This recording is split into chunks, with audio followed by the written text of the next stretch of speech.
If my family were a dinner table, I wouldn't have a seat. I'd be the folding chair in the hallway, brought out when convenient, then shoved back into storage when they're done pretending I'm part of things. That sounds bitter. It is. But you start seeing things clearly after years of being the extra, the one who's either setting up chairs, fixing outlets, or driving 3 hours to celebrate someone else, while everyone forgets your birthday falls the same week.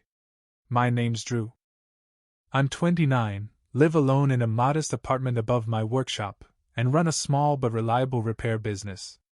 I'm the guy you call when the faucet won't stop leaking or the breaker won't reset, but I'm not the guy my family calls when they're planning celebrations. Not anymore. The golden child is Melanie, my younger sister by 2 years, though you'd think she emerged from the womb with a tiara and a backup Instagram account. If Melanie even whispers the word engaged, my mom starts shopping for venues before the ring's out of the box. Me? I once brought a girlfriend to Thanksgiving and my mom asked if I hired her off Craigslist. So yeah? You could say there's history. It was a Wednesday afternoon, and I was halfway under a kitchen sink trying to coax an old disposal into retirement when my phone buzzed in my pocket. "Hi, sweetheart," Mom said, all chipper. "Hey," I muttered, one arm still deep in plumbing and regret. "Just wanted to let you know we're doing something small for Melanie and Bryce this weekend. A casual dinner. Nothing big." I blinked. "Okay, am I invited?" "Oh, it's just a quick thing. Immediate family." Immediate family? Right. The people I'd shared 29 Christmases with. The woman whose garage I rewired last summer for free. The dad whose fence I rebuilt after a storm without charging a dime. That kind of immediate? Got it, I said.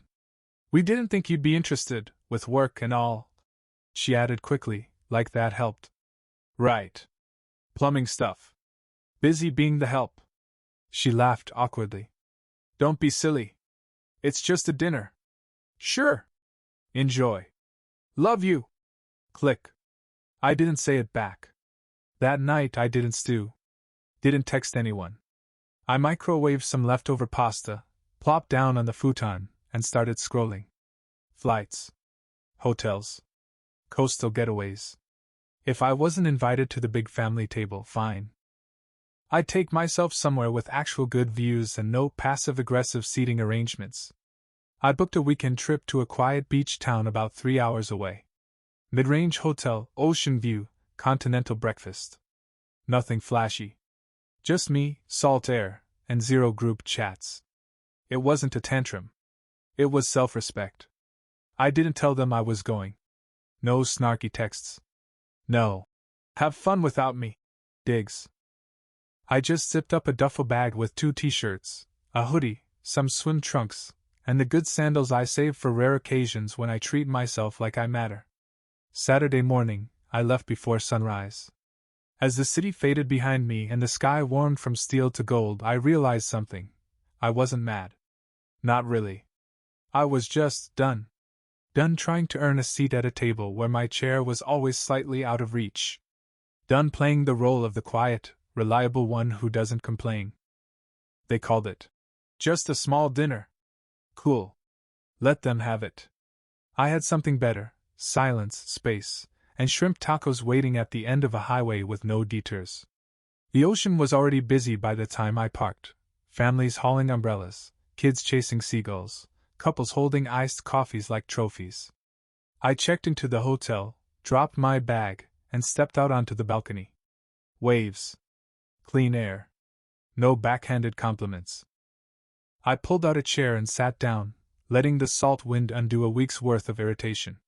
The beach wasn't anything fancy, just one of those semi-forgotten stretches of coastline where the sunscreen always smells like childhood and nobody's trying to go viral. Which was perfect. Down below, a dad was trying to put up one of those impossible pop-up tents while his toddler cheered him on by throwing sand at his legs. I grinned. That guy was having a worse Saturday than me, and he was invited to the party. Around noon, I wandered down to the boardwalk. Found a little food shack with surfboards nailed to the wall and handwritten menus that looked like they'd survived hurricanes. I ordered a shrimp po' boy, sat at a weathered picnic table, and pulled out my phone. No missed calls. No texts. It was funny how silence could feel louder than noise. Not that I wanted them to reach out, I just noticed they didn't. Not even a, "Hope you're doing okay," or a, "Wish you could have come." I opened Instagram. Melanie had posted a picture, her in a white flowy dress, Bryce behind her in a linen shirt trying to look natural, which meant he looked constipated. The caption read, "Engaged to the love of my life, ring sparkles, surrounded by the best family ever." Cool. I guess best family didn't include the guy who used to carry her upstairs when she fell asleep in the car as a kid. Or the guy who fixed her headboard when it broke during a bad breakup and pretended not to notice the tears soaking through the pillow.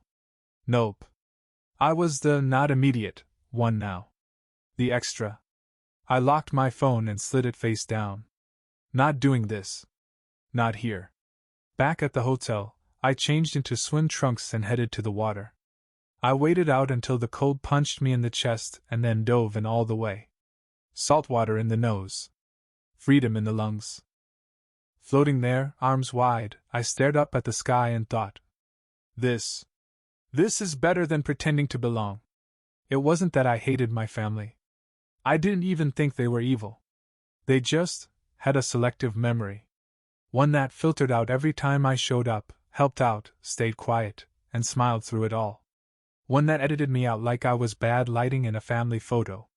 And I guess I let them do it for too long. That night, I walked to a little seafood bar with twinkly lights and a guy playing acoustic guitar in the corner. I ordered fish tacos and a local beer and sat alone, watching the sky melt into stars. The couple next to me was celebrating something, maybe an anniversary, maybe just surviving a Tuesday. They clinked glasses and whispered things I couldn't hear. I didn't envy them. I just noticed. Then I spotted an older woman across the patio, alone like me. She raised her glass and smiled when our eyes met. We didn't speak, just nodded, a kind of silent toast between strangers who'd both chosen solitude over something messier. And for the first time in a while, I didn't feel like a loner. I felt like someone who made a choice. Who chose peace over pretending. I went back to the hotel, pulled the covers up to my chin, and let the sound of waves drown out whatever was happening at that small dinner. Whatever was going on back home. It could wait. The morning started slow. Ocean breeze. Bad hotel coffee. Salt still clinging to my skin from the night before. I opened the balcony door just wide enough to hear the waves again, steady, rhythmic, like a reminder that the world doesn't revolve around family dinners you're not invited to. I wasn't in a rush. That's the thing about disappearing, it doesn't require fanfare. Just a decision to stop showing up where you're not wanted. I threw on a wrinkled t-shirt, slipped into my good sandals, and headed down to the beach. It was already buzzing, surfers wiping out, kids making sandcastles too close to the tide, and couples arguing over sunscreen. Somehow, it was the kind of chaos that felt peaceful. No passive-aggressive digs, no last-minute demands to fix a faucet while I'm already there. Around mid-morning, I wandered up toward the boardwalk. One of those charmingly run-down spots that smelled like grilled pineapple, old wood, and vaguely like someone had just lost a corn dog. I walked by a guy selling hand-painted skateboards, another guy trying to guess people's weight for $5, and a third just aggressively offering hugs. I ended up at a little outdoor market tucked between a souvenir shack and a place selling $18 smoothies. Handmade shell necklaces, driftwood carvings, tie-dye shirts that hadn't been cool since 2006. I wasn't planning to buy anything, but I spotted a small keychain shaped like a wave, worn metal, smooth edges, fit perfectly in my palm. I bought it. Don't know why. Just did. As I was waiting for the vendor to count change, my phone buzzed in my pocket. I didn't rush to check. Honestly, I almost forgot it existed this weekend. But when I pulled it out, the name on the screen made my eyebrows rise. Melanie. One message. Short. No emoji. No punctuation. Just, "Why didn't you pick up?" You always do. I stood there in the sun, the keychain warm in my hand, just staring at those words. It wasn't angry. It wasn't even passive-aggressive. It was hollow. Like she expected something to fall into place and it didn't, and now the world didn't make sense. You always do. She was right. I always picked up. When Bryce lost his job and wanted advice, I picked up. When Melanie wanted help moving apartments for the 6th time, I picked up. When our dad needed someone to reset the Wi-Fi or check the water heater, I picked up. Always the same script. This was the first time I hadn't. I didn't reply. Just locked the screen and kept walking. Back on the beach, I kicked off my sandals and let the water reach my ankles. There were families playing frisbee and dogs who clearly didn't care about leash laws. I stood still, eyes on the horizon, letting the ocean blur everything else. The air was thick with salt and sunscreen and the kind of warmth that comes from doing absolutely nothing for once, and not feeling guilty about it. Somewhere back home, they were probably washing champagne flutes and packing up leftover cake. Maybe Mom was scrolling through photos, maybe Dad was pretending he didn't cry during the toast. Maybe Melanie was showing off her ring to an audience who had no idea who installed the living room dimmers for that engagement night vibe. That would be me. Not invited, but still doing the labor in the background. That was the pattern. Always had been. I stopped at a taco stand on my way back to the hotel. A couple was arguing over guacamole portions, and it made me laugh out loud for no reason. I grabbed 2 shrimp tacos and sat on a wooden bench looking out at the water. My phone buzzed once more, but this time I didn't check it. I let it vibrate against the wood and fall silent. That night, I sat under the string lights of the same seafood bar I'd eaten at the day before. Familiar music played. The same guy on the guitar, same slightly overcooked fish tacos, and the same silence, but this time, it felt heavier. Not because I missed them, but because they were starting to notice I didn't. Sunday started like the perfect ending to a weekend of not caring. I slept in, stretched so hard my spine popped like bubble wrap, and shuffled over to the sliding balcony door barefoot. Ocean breeze, warm sunlight, the distant scream of a toddler losing a battle with sunscreen. Perfection. I had no plans except finding breakfast and maybe a piña colada. I didn't need to justify to anyone. Then I checked my phone. 4 missed calls. 1 voicemail. All from Mom. The timestamps? The first one hit at 2:17 a.m. Now, I'm no detective, but I've seen enough late-night drama to know 2 a.m. Calls never mean. Just wanted to say I love you. I didn't hit play. Not yet. I set the phone down like it might explode and walked to the hotel coffee station. Poured myself a fresh cup of whatever dark liquid they were calling Sumatra Rose. Then sat on the balcony to let the sun do its therapy thing. Waves crashing. People laughing below. Birds screaming like they paid rent. All normal. Except for that blinking voicemail icon. Eventually, I gave in. Press play. Hey. Drew. It's me. Your mom. Well, that narrowed it down. I don't know if you're busy or if you're ignoring us. But something happened. Pause. Background chatter. A man's voice muttering something unintelligible. She was somewhere loud. Your sister's really upset. It wasn't supposed to go like this. Nobody expected. Another pause. The long kind, where you can hear someone choosing words that won't make it worse. Just call me, okay? Please. Click. That was it. Not a clue what actually happened, just enough breadcrumbs to ruin the morning and make my coffee taste like suspicion. I sat in silence for a while, just listening to the ocean and watching a sandpiper judge me from a railing. Eventually, I opened the family group chat. Melanie had renamed it Melmo's Big Night Party Popper Ring Party Popper a week ago. Now it looked more like a live crime scene transcript. Uncle Ron. Has anyone heard from Bryce? Aunt Kathy. Still shocked that happened in front of Grandma. Melanie. I cannot believe this. What is wrong with him? Dad. Let's keep this respectful. And private. Sure, Dad. Totally private. Just you, your wife, your daughter, and 10 other relatives who can't keep a secret if you stapled it to their foreheads. Cousin Layla. I'm still shaking. I thought he was joking. Bryce's brother. Drew would have handled this way better. Just saying. Excuse me? Why was I being name-dropped? I kept scrolling. Aunt Lisa. Should we call Drew? Mom. He's not answering. Melanie. He never answers when you actually need him. Oh, now you need me? Right. Then I saw a new message pop in, from Grandma of all people. I hope you're okay, sweetheart. Proud of you for staying out of it. I stared at that for a long moment. Grandma wasn't one for drama. If she was texting me directly, something went seriously sideways. I locked the phone. The screen went dark, reflecting my face back at me, salt-bleached, sun-kissed, and officially not involved.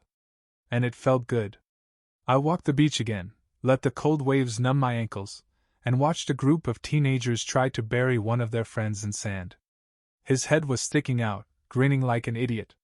That guy? That guy didn't have family drama today.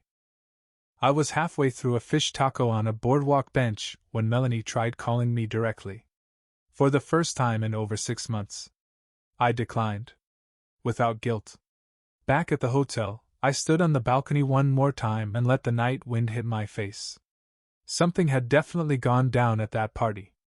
Something ugly. And for once, I didn't have to clean it up.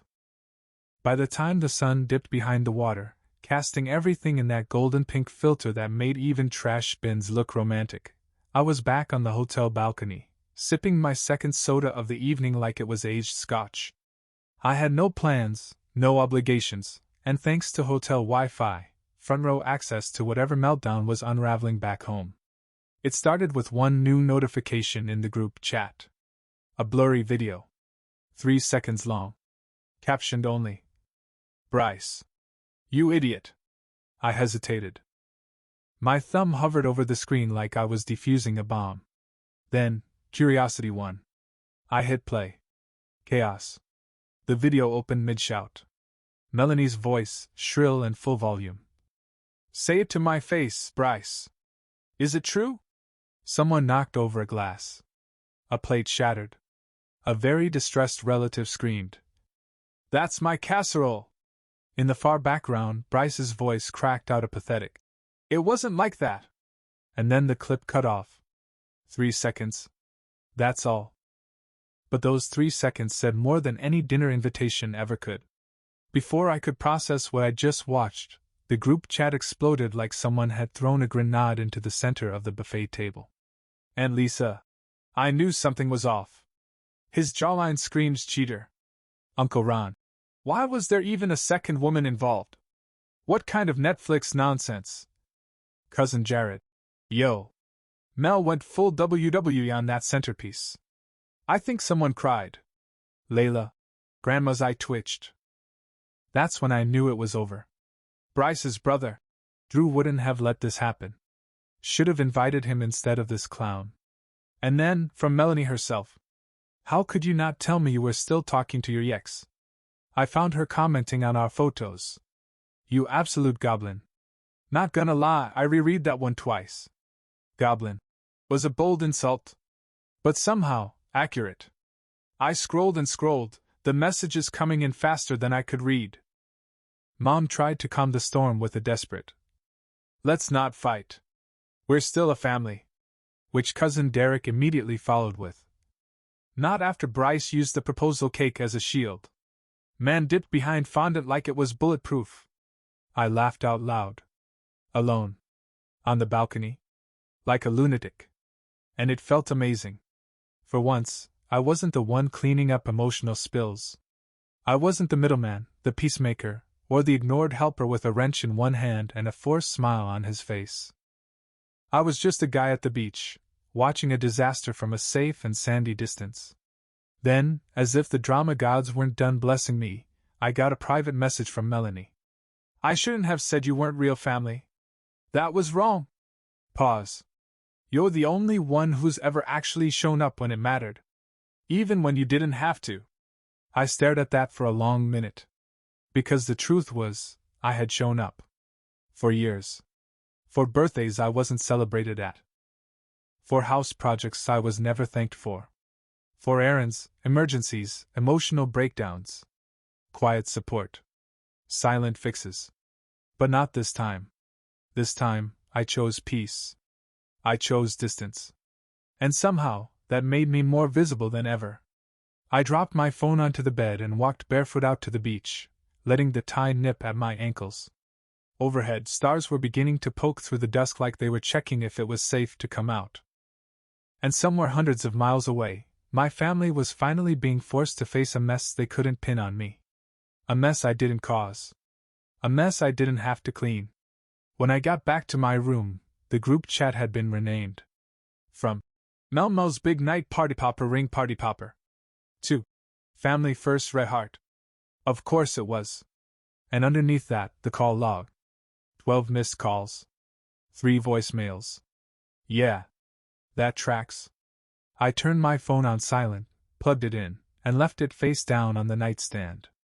The waves were loud tonight. But the silence from me? Even louder.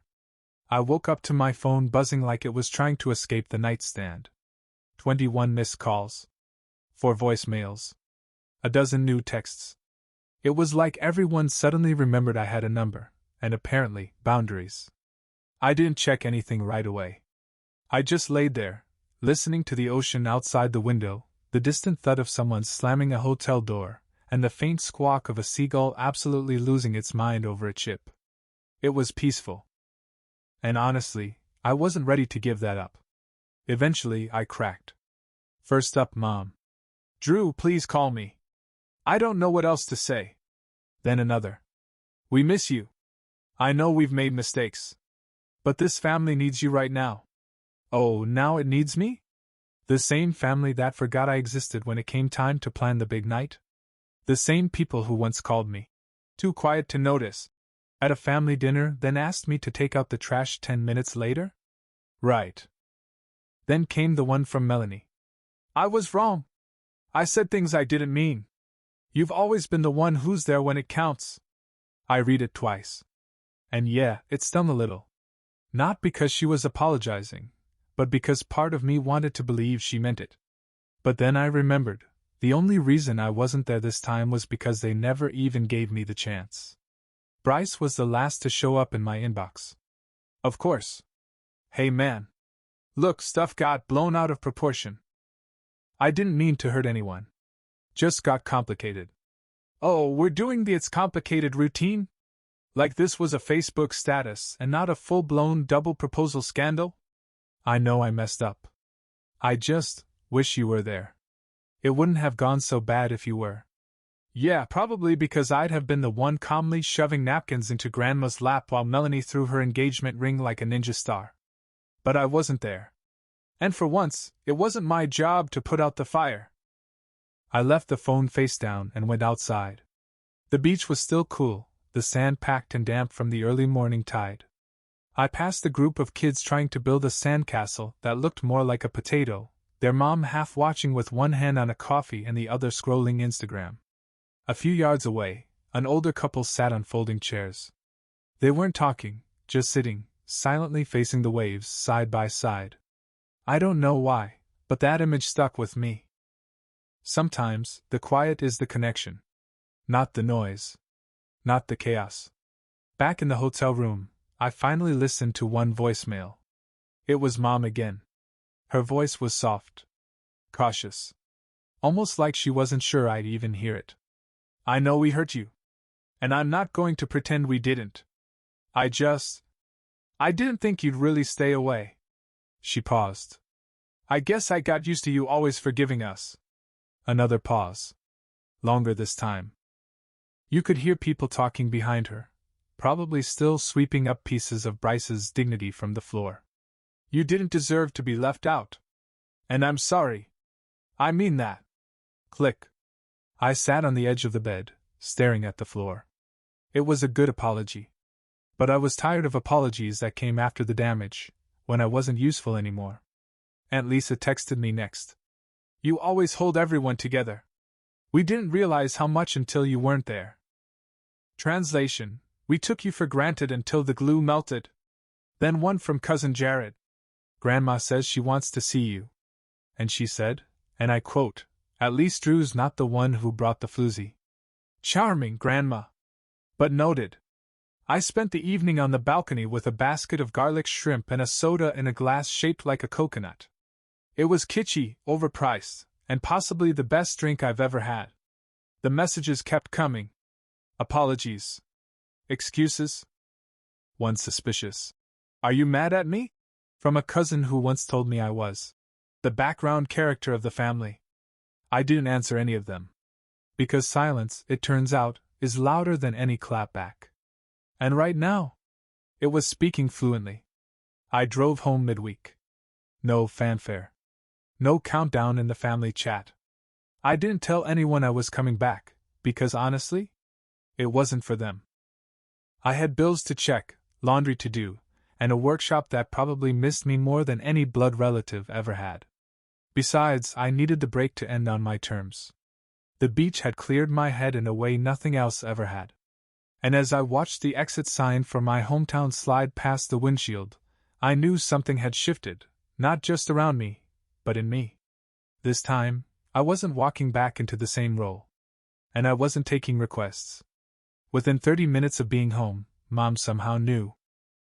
I don't know if she had a tracker installed in my spine or if someone saw me at the gas station, but my phone buzzed before I'd even unlocked my apartment. Are you back? Can we talk? I stared at the message. Then checked the timestamp. 8:09 a.m. She didn't even give me time to grab groceries. That afternoon, I got another one. From Melanie. Can we meet for coffee or something? I just want to clear the air. The air doesn't clear when people keep blowing smoke. But I agreed. Not because I owed them anything, but because I didn't want it hanging over me like a mildew-scented shower curtain. We met at a local cafe. The kind that sells coffee strong enough to dissolve furniture. Melanie was already there, sitting by the window, fidgeting with her phone case. She looked different. Not in the hair or outfit way, more like someone whose confidence had been scraped raw. Hey, she said when I sat down. I nodded. She waited. Then, so, I guess you know everything now. More than I wanted to, I said, sipping my coffee. It tasted like scorched bark. Perfect. She gave a dry laugh, then looked down. I really messed up. I didn't jump in. I just waited. I should have invited you. You've always shown up for me, and I just took that for granted.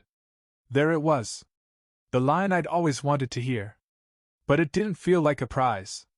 It felt like confirmation that I'd let too much slide for too long. I leaned forward. You didn't just forget. You excluded me. You made a choice. Melanie's eyes welled. She nodded. I know. And I hate that I didn't realize how much I leaned on you until you weren't there. She paused, took a breath. The whole dinner blew up.